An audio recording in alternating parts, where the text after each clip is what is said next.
மாயா பஜார், நிர்மலா கஜேந்திரன். இன்றைக்கு அஜந்தா குகையை பற்றி 2வது பார்ட்டில் நம்ம பார்க்கலாம். இது படி ஏறி இறங்கி அப்படி தான் அமைப்பு இருக்குது. அதனால் கொஞ்சம் ஏற முடிகிற சமயத்துலேயே இந்த குகையெல்லாம் பார்த்துக்கிறது நல்லது. ரொம்ப முடியாதவங்களுக்கு டோலி வச்சுருக்காங்க. பே பண்ணுனா டோலியில் வச்சு மேலே தூக்கிட்டு போய் எல்லாம் சுற்றி காட்டுறாங்க. இருந்தாலும் நாமளாக நடந்து போய் என்ஜாய் பண்ணுறது ஒரு தனி சுகம். மகாபலிபுரத்தில் இருக்கிற மாதிரி கற்கோயில் யானைகள்லாம் இருக்குது. பல்லவர்கள் காலத்தில் தான் பாறையை குடஞ்சி அதுக்குள்ளே கற்கோயில்கள் சிற்பங்கள் இதெல்லாம் செதுக்குனதாக நான் படிச்சிருக்கேன். அதை பார்த்து தான் இந்த குடைவரை கோயிலெல்லாம் அமைஞ்சிருக்கலாம் அப்படின்னு படிச்சிருக்கேன். இரும்பு, செங்கல், கலவை, சுண்ணாம்பு இந்த மாதிரி எந்த பொருட்களுமே இல்லாமல் கற்களையே குடைஞ்சு அமைக்கிற கோயில்கள் தான் கற்கோயில்கள்.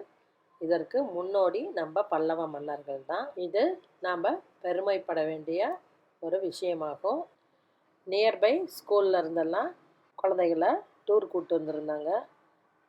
அதுகளோட குதூகலத்தை பார்க்குறப்ப அந்த குதூகலம் நமக்கும் பற்றி கொண்டது. அவ்வளவு ஹாப்பியாக இருந்தாங்க. நிறைய இடத்துல மண்டபத்தின் உள்புறமெல்லாம் இந்த மாதிரி அழகான சிற்பங்கள் செதுக்கி இருக்கிறாங்க. பார்க்குறக்கு ரம்மியமாக இருக்குது. புத்தர் சிலையும் கருவறையில் இருக்குது. அதுக்கு மைல்டாக ஒரு லைட்டு போட்டிருக்கறனால புத்தர் ரொம்ப அழகாக தெரிகிறாரு. இது ஒரு கேவாட் இருக்குது. மண்டபம் போல் இல்லாமல் இர்ரெகுலராக பாறைகள்லாம் செதுக்கின மாதிரி இருக்குது. ஆனால் அது ஒரு குணா குகையாட்டம் இருக்குது. அதில் ஒரு பாதை மட்டும் தனியாக தெரியுது. இது ஒரு கேவு. இதில் டூமாட்டம் ஒரு அமைப்பாக கட்டியிருக்காங்க. பார்க்குறக்கு வித்தியாசமாக இருக்குது. இது ஒரு பாலம். இது அந்த நதியை கிராஸ் பண்ணி அவுட்டர் சைடு போகிறதுக்கான பாலம். இது வழியாக மக்கள் உள்ளே அந்த கேவுக்கு மேலே ஒரு வில்லேஜே இருக்கான். அந்த வில்லேஜுக்கு போகிறாங்க. அப்போ அவங்க தினம் எவ்வளவு கடின உழைப்பு உழைக்கிறாங்கன்னு நம்ம தெரிஞ்சுக்கலாம். டாப்பில் அவங்க நடக்கிறதுக்கு ஒரு கம்பி கட்டி பாதை அமைச்சிருக்காங்க.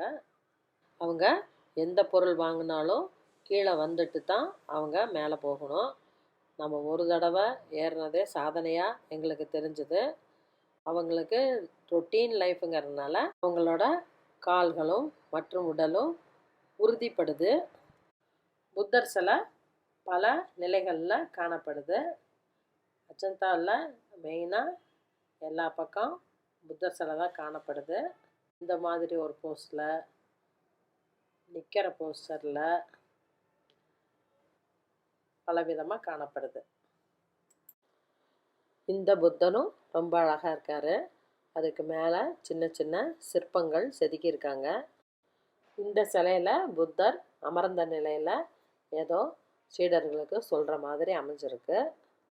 இது 2 தளத்தில் மேல் தளத்தில் அமைப்பு.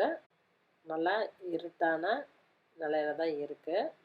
செல்ஃபோனில் டார்ச்சர் மோடில் போட்டு தான் நம்ம படி இறங்குறது, குகைக்குள்ளே போகிறது, அது மாதிரி ரொம்ப இருட்டாக இருக்குது. ஆனால் த்ரில்லிங்காக இருந்துச்சு. ஃபாரினர்ஸ் எல்லாம் இந்த அமைப்பை பார்த்துட்டு ரொம்ப வியந்து போகிறாங்க.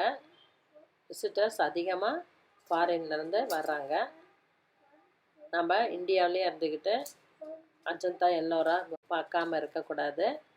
கண்டிப்பாக நடக்க முடியிறப்பவே இந்த கேவ்ஸ் எல்லாம் நம்ம போய் பார்த்துக்கிறது ரொம்ப நல்லது. இது வரைக்கும் நான் பார்த்த அஜந்தாவின் ஆச்சரியங்களை உங்களோட பகிர்ந்துக்கிட்டேன். உங்களுக்கு பிடிச்சிருந்தா சப்ஸ்கிரைப் பண்ணுங்கள், ஷேர் பண்ணுங்கள்.